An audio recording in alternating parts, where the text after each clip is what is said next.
Hi, Gary. For your time. Thank you. I'm afraid injury news to start with. I think the score I need to ask about. Thomas Partey. If I do them one at a time or all together? You can do it together. Okay. Thomas Partey, Mikel Arteta, who obviously missed the game, and Ricardo and Gabriel, who came off. Yeah. So we're gonna have a meeting this afternoon. Obviously, we have done a training session. We have monitor and keep a few away from certain activities. And after that meeting, I would decide which one is fit and available and who starts. Because Gabriel's been on social media saying to the fans, "See you Wednesday." I know they all want to play. Yes.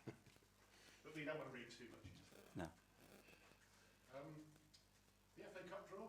Before we talk about United tomorrow night, United again. Some teams. That's about draws that you can get anybody. So we play at home. It's going to be a big match again. And it's a little bit the story of the last few seasons that in the third or fourth round we are playing already big opponents. But if you want to do what we've done historically at this club, at the end you have to beat the big teams to win it. I think they've been warming the balls again because it's City, Salford, Liverpool, Accrington, Stanley, Chelsea, Morecambe, Tottenham, Tamworth. There's a bit of ball warming going on. Is what it is. We accept it. And this is United, of course, before then, a little sample of that game in January. And Ruben Amorim, Yeah. and a nice result this, home at the weekend. What do you expect from him and this United side? Well, obviously you can see his fingerprints in what he wants to do straight away. I think he's been very clear. He's been very successful. What he's done with the Sporting is remarkable after so many years. What we achieved there, especially in the way he did it and the way his teams have been playing. So yeah, it brings energy to a new club, to the players, new ideas, and that's always something positive. But we have to focus on what we have to do.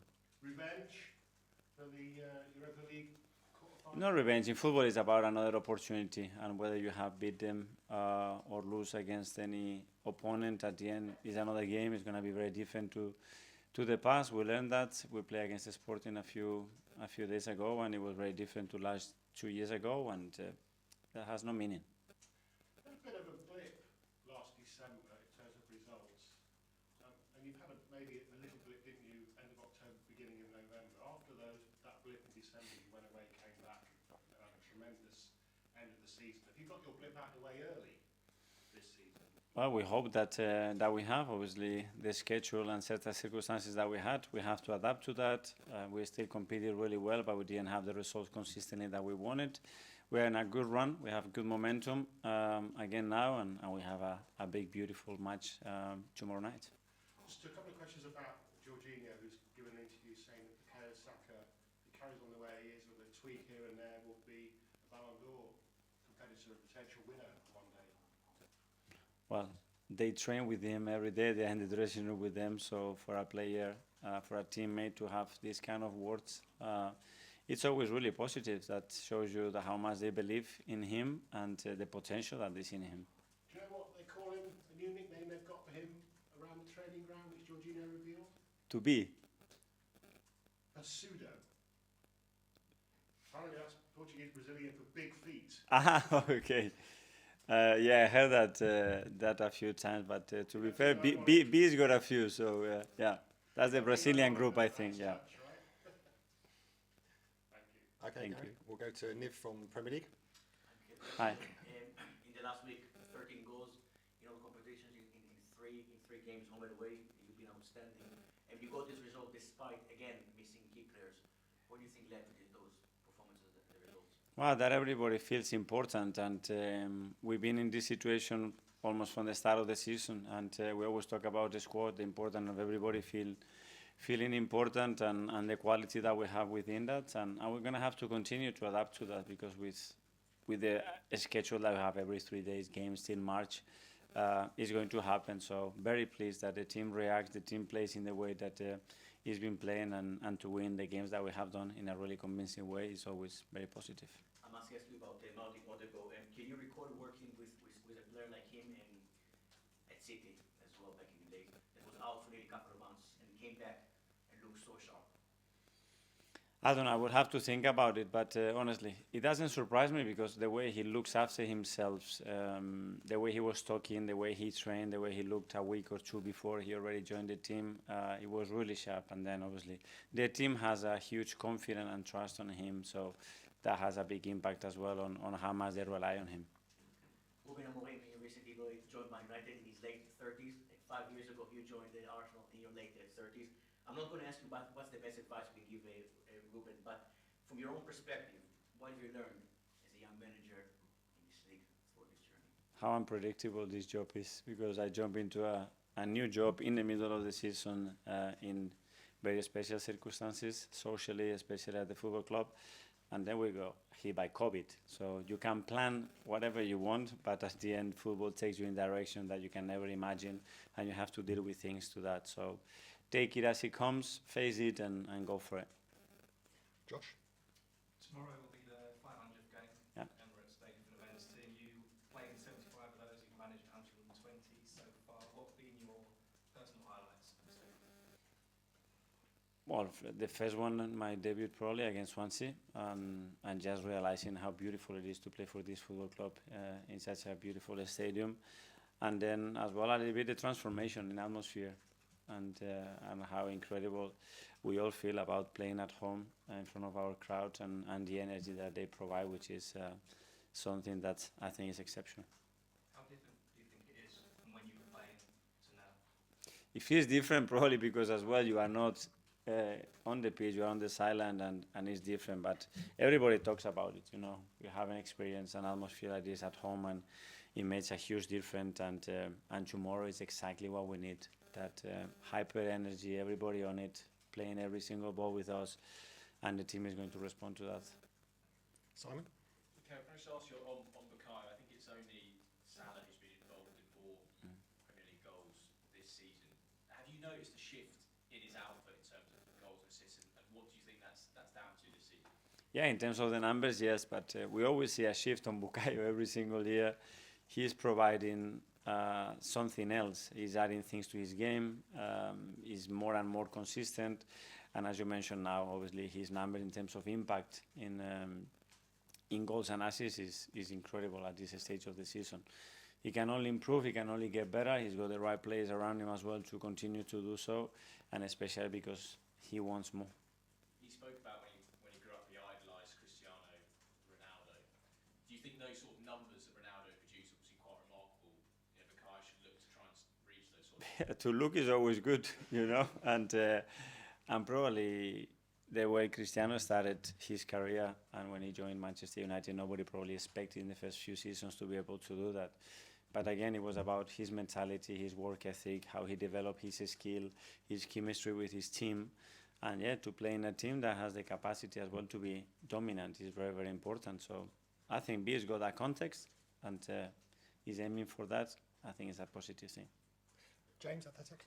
Hi, Mikel. Hi. I just want to ask you about Jorginho because in the first part of the season it felt like he didn't have that many opportunities in the Premier League anyway, but he's come in the last few games, played against Forest and West Ham, made a really important contribution. How impressed have you been with his ability to step in and make a difference immediately? That's his quality. I think I always mention that his biggest quality is the capacity that he has to make the others better. And last season it was the same. At the start there are less games, you don't play that many midweeks, and he had less time to play.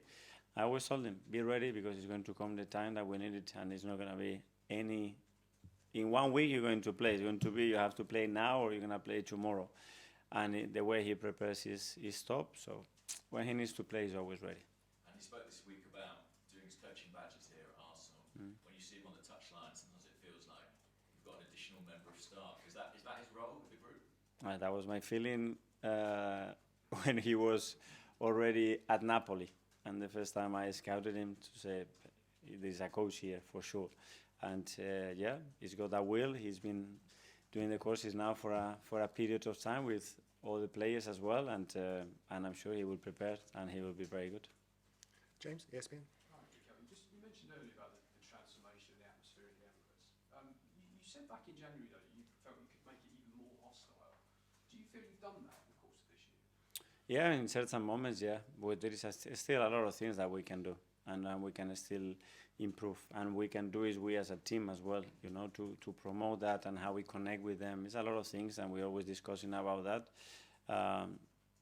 Because it's changing, criteria is changing, the age of certain attendance at the Emirates is changing, and we have to continuously evolve to that to get the best possible atmosphere and experience for our supporters.